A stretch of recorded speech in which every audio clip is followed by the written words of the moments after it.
하나님께서는 분인나가 계속해서 한나를 격동하는 것을 보셨습니다.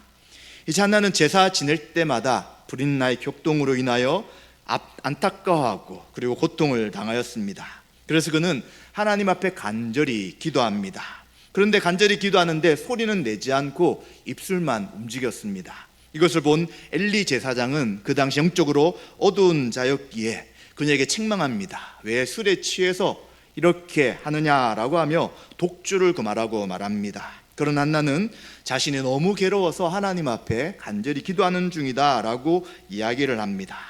그런데 이 엘리 제사장, 영적으로 어두운 자임에도 불구하고 하나님께서 너의 기도를 응답하셨으니 평안히 돌아가라 라고 했을 때 놀랍게도 한나는 그 이야기를 믿음으로 받아들이고 집으로 돌아가게 됩니다. 그리고 하나님께서는 그녀에게 아들을 주십니다. 그래서 그 아들의 이름이 사무엘이죠. 이제는 한나는 기도할 때 아들을 주실 뿐만 아니라 하나님 주신다면 그 아들을 하나님 앞에 바치겠다라고 약속하였습니다. 즉 나실인으로서 평생 바치겠다고 약속한 것이죠. 그리고 이제 오늘 읽었던 2장 1절부터 12절까지는 그 모든 하나님의 은혜에 대해 감사하며 찬양하는 기도가 나타나고 있습니다. 먼저 1절 3절에 보시면 한나는 먼저 높으신 하나님을 찬양하고 있습니다. 내 마음이 여호와로 말미암아 즐거워하며 내 뿔이 여호와로 말미암아 높아졌다라고 이야기합니다. 여기서 뿔이라는 것은 힘과 권력을 상징합니다. 그가 자식이 없어서 하나님 앞에 버림받은 것 같았고 또 그의 대적 분인나의 격동함에 대해 그는 매년 고통을 당하였습니다. 그런데 이제 자식을 주셨기에 하나님을 즐거워하고 또 나의 명예를 회복시켜 주셨다라고 뿔이 여호와로 말미암아 높아졌다라고 고백하는 것입니다. 이 모든 것은 바로 하나님께서 주의 구원을 나에게 베푸신 것입니다 라고 찬양합니다. 또 그는 2절 3절에도 마찬가지로 하나님을 찬양합니다. 우리가 주일 설교에서도 함께 살펴보았던 것처럼 기도의 순서 가운데 찬양이 있다는 것은 노래뿐만 아니라고 말씀을 드렸습니다. 이 찬양은 하나님이 어떠한 분이신지를 고백하는 것입니다. 한나도 그렇게 합니다. 여호와 같이 거룩하신 이가 없다. 오직 거룩하신 분은 하나님뿐이시다 라고 고백합니다. 또 우리 하나님 같은 반석이 없다고 이야기합니다. 반석이 무엇입니까? 흔들리지 않는 바위잖아요. 반석은 강하시기 때문에 바로 하나님이 우리의 반석이시라면 우리는 그 단단한 바위이신 하나님만 의지할 수 있다는 것입니다. 또 하나님은 모든 것을 아신다라고 고백합니다. 그러기에 하나님은 완전한 지식과 거룩하심으로 우리의 모든 행동을 달아보는 것이죠. 그렇기 때문에 누가 교만하지 않을 수 있습니까? 누가 오만한 말을 하지 않을 수 있습니까? 이처럼 하나님의 완전한 지식과 거룩하심을 통해 우리를 다스린다는 것을 아는 사람들은 그 행동을 달아보신 하나님 앞에 오만한 말과 교만하지 않는 삶을 살아가는 것입니다. 이것을 한나는 찬양하고 있습니다. 그런데 이렇게 한나가 기도가 바뀐 이유가 무엇입니까? 그 근거를 4절부터 10절까지 이야기하는데 첫 번째는 하나님의 주권입니다. 그리고 두 번째는 하나님의 신실함, 하나님께서 약속을 지키시기 때문이다 라고 그는 고백합니다. 하나님의 주권이라는 것은 하나님의 뜻에 따라 하나님이 모든 것을 행하신다는 것입니다. 그래서 하나님은 용사의 활, 얼마나 용사가 그 활을 잘 쏘고 백발백중으로 맞추는 그 용사일지라도 그의 활을 하나님은 꺾으신다는 것입니다. 도리어 약해서 패배한 자를 강하게 하시는 분입니다. 또 하나님은 풍족했던 자를 줄이시는 분입니다. 도리어 줄였던 자를 배부르게 하시는 분이시죠. 또 임신하지 못하던 자가 임신하게 됩니다. 그런데 도리어 많은 자녀를 둔 자들은 오히려 쇠약해지게 하신다는 것입니다. 또 하나님은 죽이기도 하시고요, 살리기도 하시는 것이죠. 고통을 주기도 하지만 또 심판해서 건지기도 하시는 분이라는 것입니다. 또 하나님은 가난하게도 하시고 부하게도 하시고요, 낮추시기도 하시며 높이시기도 하시는 분입니다. 또한 가난한 자를 일으키셔서 높은 자리에 올리시는 분이죠. 또 전쟁의 승패도 하나님 손에 달려 있다는 것입니다. 이처럼 모든 것이 하나님의 뜻 가운데 있는 것이기에 바로 한나도 하나님의 뜻 가운데 하나님이 아들을 주셨고 이제 그가 하나님 앞에 기도한 것처럼 그 자식을 바쳤던 것처럼 이 하나님을 높이며 찬양하고 있는 것이죠. 그래서 우리가 어떤 것들을 간구하기 전에 하나님이 누구신지를 알고 그 하나님을 높이는 기도, 이 찬양의 기도를 하는 것이 굉장히 중요한 것이죠. 그러면 우리는 그 하나님께 집중하게 되고요, 그 하나님 어떠한 분이시며 그 어떠한 분이신 하나님이 우리의 기도를 응답하신다는 것을 알고 우리는 기도 가운데 집중하며 나갈 수 있는 것입니다. 또 한 가지는 9절과 10절에 있는 것처럼 하나님의 신실하심입니다. 하나님은 하신 약속을 반드시 지키시는 분이죠. 그의 자녀들과 그의 백성들과 늘 함께 하시는 분입니다. 그래서 하나님께서는 거룩한 자들, 즉 자신의 자녀들의 발을 지키시고 구원의 길로 인도하시는 분이시죠. 그런데 그 반대에 있는 자들, 하나님을 대적하는 자들은 산산이 깨트려 버리십니다. 하늘에서 천둥과 번개로 그들을 치는 분이신 것이죠. 그래서 하나님은 하나님의 백성들에게 함께 하시고 그 약속을 반드시 지키시는 분임을 말씀하고 있는 것입니다. 또 하나님께서는 신실하셔서 자기 왕에게 힘을 주시며 또 자기의 기름 부음 받은 자의 뿔을 높이실 것이다 라고 말씀하고 있습니다. 즉 자신을 의지하는 자는 지켜주시지만 하나님을 대적하는 자들은 하나님이 반드시 꺾으시고 무너뜨린다는 것을 이야기하고 있습니다. 지금 한나가는 이 찬양이 자신의 앞에 있는 이야기를 할 뿐만 아니라 미래에 일어날 일에 대한 그러한 기도를 하고 있는 것이죠. 아마 이 당시 이러한 찬양이 어떤 이야기인지 모든 것을 다 알고 하진 않았을 것입니다. 그러나 성령 하나님께서 그에게 이러한 기도를 통한 찬양을 통해 일어날 일에 대한 하나님의 뜻을 고백하게 하는 것입니다. 바로 그 뒤에 기름 부음 받아 세울 사울과 다윗의 출현에 대해 미리 찬양하고 있는 것입니다. 여기서 이야기하는 기름 부음 받은 자는 단어는 메시아지만 우리가 이야기하는 신약의 그리스도와 연결되는 단어는 아닙니다.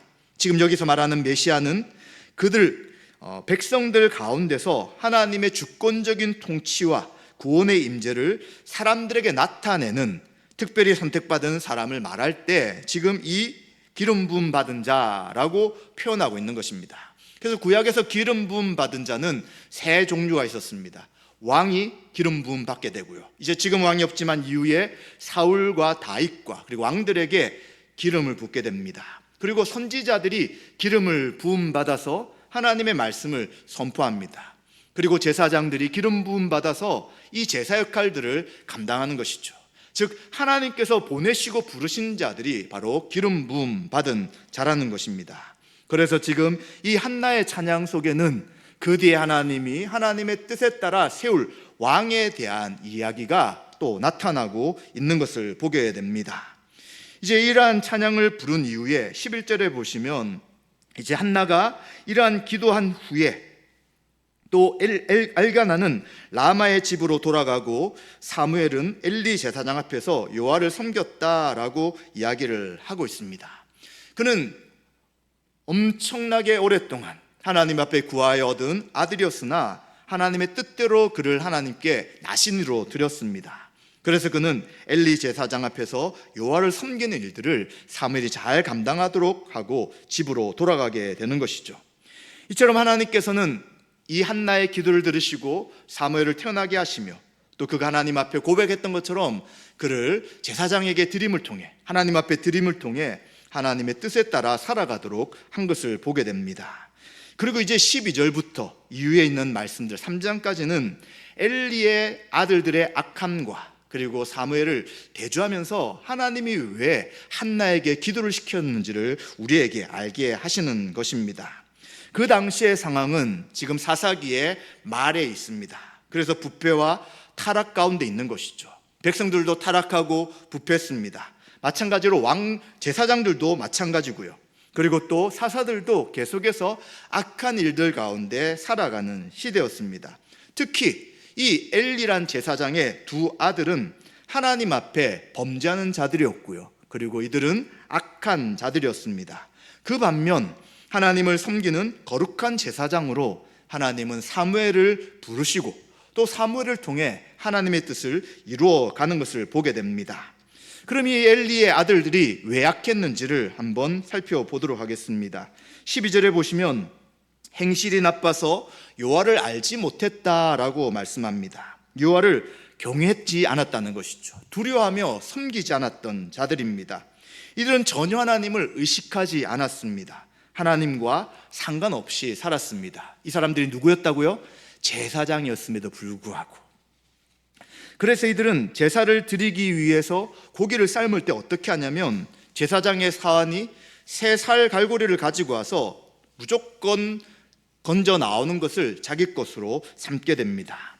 우리가 구약의 율법을 아시는 분들은 아실 것입니다. 제사장이 취할 수 있는 범위가 정해져 있는 것이죠.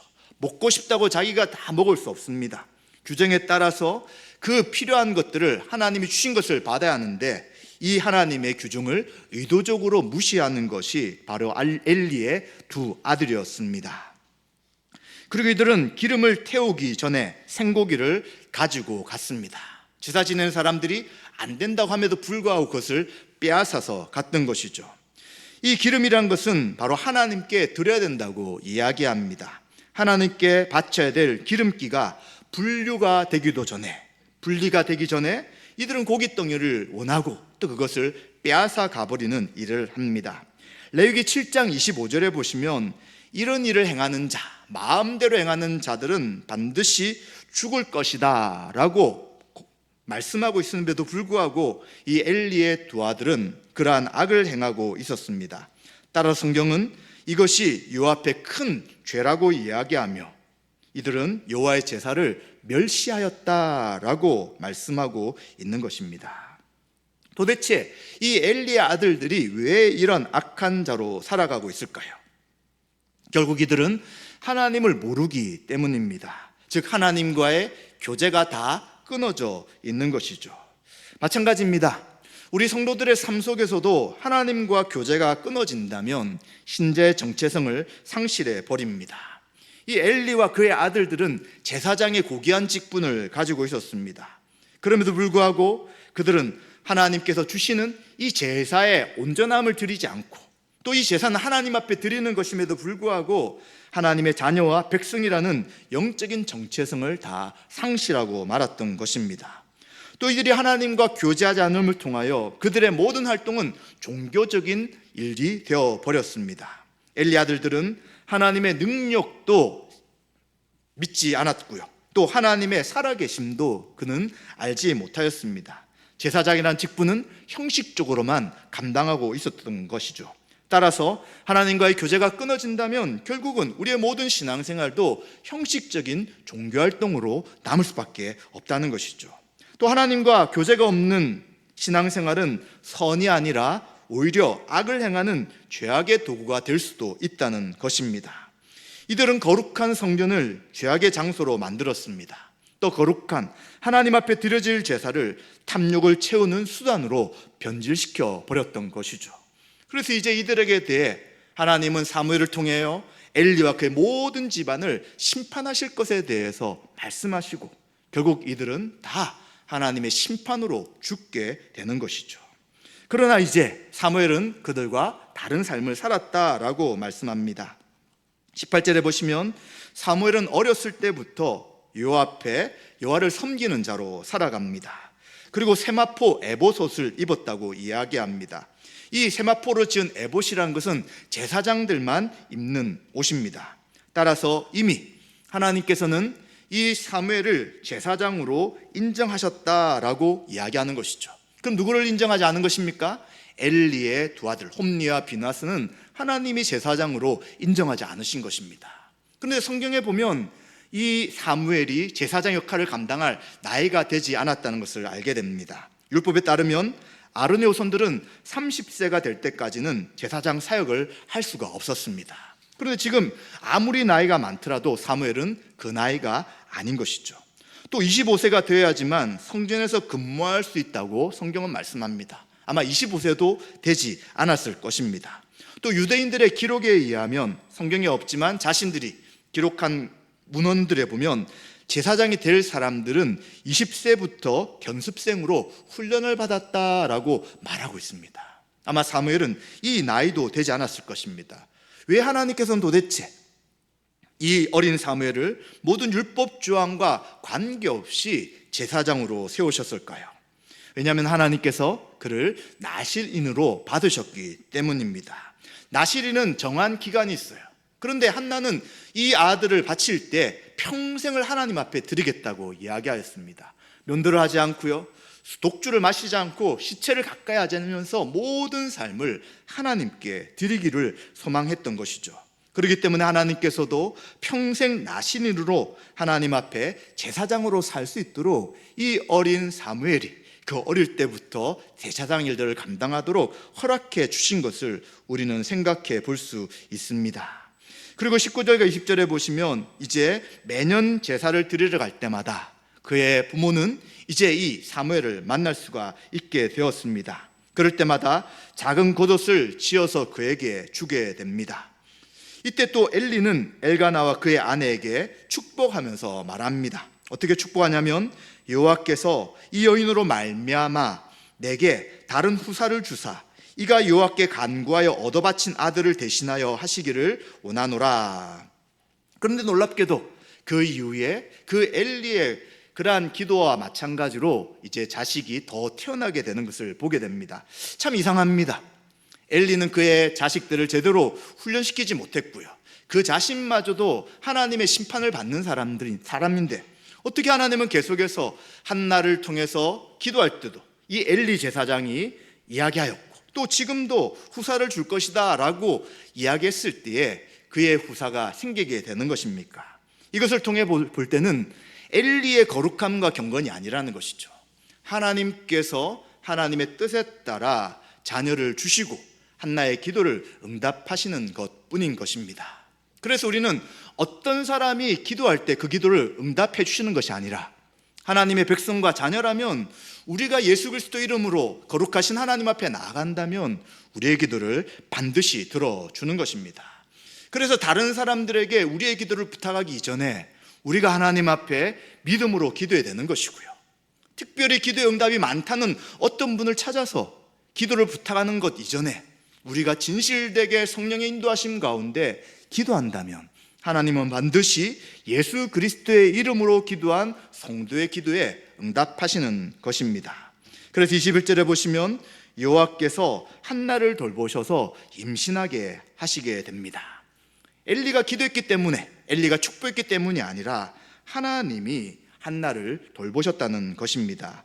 보통 구약에 돌보신다는 표현은 하나님께서 심판하시기 위해 인간에게 찾아오실 때 표현하는 단어입니다. 이제 그들을 살피시고 악한 자들을 심판하시는 것이죠. 그런데 지금 여기서 돌보신다는 표현은 심판이 아니라 하나님이 한나에게 자비를 베풀기 위해 찾아오시는 것입니다. 첫째 아들을 하나님 앞에 나신으로 바쳤을 때에 이제 하나님은 한나를 돌보시고 인도하셔서 세 아들과 두 딸을 더 주시게 됩니다. 그래서 하나님이 그와 함께 하시고 또 하나님께서 그를 돌보신다는 것을 보여주게 되는 것이죠. 이처럼 우리는 시대가 악하기 때문에 안 됩니다. 믿음으로 살아가는 사람이 너무 적기 때문에 우리는 신앙생활을 잘 못합니다, 어쩔 수 없습니다 라고 말할 수 있지만 그러지 않다는 것이죠. 하나님이 아까 했던 엘리의 기도에 응답하시고요, 그래서 하나님의 주권에 따라 또 하나님은 하나님의 뜻에 따라 한나의 기도를 들으시며 사무엘을 통하여 하나님의 새로운 일들을 이루어 가고 있으신 것이죠. 그렇기 때문에 우리는 하나님이 항상 어떤 상황 속에서도 살아 계신다는 것을 기억해야 합니다. 또한 하나님은 하나님의 뜻에 따라 하나님의 일들을 반드시 이루시는 분인 것을 기억해야 되는 것이죠. 그런데 하나님께서는 사람 가운데서 하나님의 뜻을 행하실 때 어떻게 행하시느냐? 천사를 통해서 그 일을 행하실 때도 있습니다. 그러나 또 하나님은 하나님의 백성들에게 기도를 하게 하시는 것이죠. 마음에 소원을 두시고요, 성령의 인도하심 속에서 기도하게 하시며 하나님의 뜻을 구하도록 하시는 것입니다. 그리고 그 기도는 그 사람이 기도했기 때문이 아니라 하나님이 마음에 소원을 두고 역사하셨기에 그 기도가 응답되며 하나님의 뜻이 나타난다는 것을 우리는 기억해야 될 것입니다. 우리는 이 말씀을 통해서 어떻게 이 말씀이 적용될 것인가를 두 가지 정도 생각해 보았으면 좋겠습니다. 하나님께서는 이 땅에 있는 사사시대 말에 있는 제사장의 죄악과 백성들의 악을 그냥 보고 계시지는 않는 것입니다. 하나님은 거룩하신 분이기에 하나님 백성들도 거룩한 자로 살아가야 합니다. 그래서 하나님은 회개하지 않고 마음대로 살아가는 자들에 대해 심판하시기를 계획하시고 그 계획을 계속해서 이루어 가시는 것이죠. 왜 기다리실까요? 그 죄가 가득 찰 때까지 기다리시는 것입니다. 회개할 기회를 주지만 회개를 거부하는 자들에 대해서는 심판하시기에 기다리시고 최종적으로 공의로운 심판을 행하시는 것이죠. 그래서 하나님께서는 엘리의 악함과 그 아들의 악함을 어느 정도의 시점까지는 두고 보셨습니다. 그러나 사무엘이 태어나고 하나님의 때가 되었을 때 그 모든 집안의 사람들을 심판하시는 것을 우리는 생각해야 되는 것이죠. 그래서 우리는 날마다 공의의 하나님이 우리의 하나님이신 것을 생각해야 합니다. 우리는 예수 그리스도를 믿고 모든 죄가 용서받아 하나님의 자녀가 되었습니다. 그래서 늘 우리는 하나님의 사랑을 많이 생각하게 됩니다. 그러나 성경은 하나님의 사랑뿐만 아니라 공의로우신 분이라는 것을 분명히 말씀합니다. 하나님은 공의로우시기에 그 행한 것을 그대로 보시고 그것에 대해서 하나님이 갚으시는 것이죠. 이 갚으신다는 것은 최종적 구원에서는 우리의 행위라는 것이 우리의 구원의 조건은 분명히 되지 않습니다. 왜냐하면 하나님은 예수 그리스도를 통해서 우리를 구원하시고 성령님을 보내셔서 최종적 구원 가운데 우리를 하나님의 백성으로 삼으실 것입니다. 그러나 분명한 것은 우리가 예수 그리스도를 믿고 살아갈 때 지었던 죄와 회개하지 않고 그리고 그 죄의 결과에 대해서는 우리들이 책임을 지도록 하시는 것이죠. 그래서 성도의 죄에 대해서는 하나님이 그냥 넘어가시는 것이 아니라 그것을 드러내시고요, 회개하게 하시고요, 그리고 그 회개를 통한 그 죄의 책임 가운데서 다시는 죄를 짓지 않고 하나님 앞에 거룩하게 살도록 하신다는 것을 우리가 생각해야 합니다. 근데 하나님은 사랑하신다라고 해서 마음대로 죄를 짓고 마음대로 살아간다면 이것은 공의로운 하나님을 업신여기고 마음대로 하나님을 섬기는 잘못된 것인 것을 우리는 기억해야 되는 것이죠. 또한 우리는 두 번째 생각할 것은 하나님은 죄악 속에서도 소망을 주신다는 것도 잊지 않아야 합니다. 한 여인의 고난 속에서 기도하였습니다. 이것은 그 여인의 안타까움 가운데 했던 기도로 끝나는 것이 아니었습니다. 살아계신 하나님께서 하나님의 구원을 이루기 위해 그 여인에게 고난을 허락하시고 이제 그 고난 속에 기도하게 하시는 것이죠. 기도는 아들을 달라는 것이었지만 하나님은 아들을 주는 것을 뛰어넘어서 이제 이 어두운 시대, 이 엘리와 그의 아들 가운데 있는 어두운 시대를 새롭게 하나님의 뜻을 이루는 그 일을 위해 사무엘을 주시는 것을 보게 되는 것입니다. 그래서 우리는 죄악이 간영하고 그리고 시대가 어두워지고 하나님 믿는 백성들의 신앙이 약해지는 때에도 결코 소망을 잃지 않아야 합니다. 왜냐하면 하나님은 계속해서 하나님의 계획과 뜻을 이루어가고 계시기 때문입니다. 그래서 하나님은 악한 엘리의 제사장과 대조되는 사무엘을 세우시고 이 사무엘을 통해서 이스라엘 백성들 사이에 선지자이면서 또 중보 사역을 감당하도록 은혜를 베풀어 주시는 것을 보게 됩니다. 따라서 우리도 지금은 이때와 같은 어두운 시를 우리가 살아가고 있습니다. 하나님의 교회가 또 하나님 백성들이 정말 믿음으로 살지 않는 시대를 우리는 바라보고 있습니다. 그것뿐만 아니죠. 세상은 얼마나 더 악해집니까? 악을 행함에도 불구하고 그것을 악으로 인식하지도 못하고요, 죄를 짓는 자들이 더 죄를 지어가며 살아가는 그러한 시대를 살아갑니다. 이럴 때 우리는 낙심하지 않아야 합니다. 낙심하는 순간 우리는 기도를 멈추게 되는 것이죠. 낙심하는 순간 소망을 잃어버리게 되는 것입니다. 우리는 일할 때도 성령 하나님이 우리 가운데 탄식하신다는 것을 기억해야 합니다.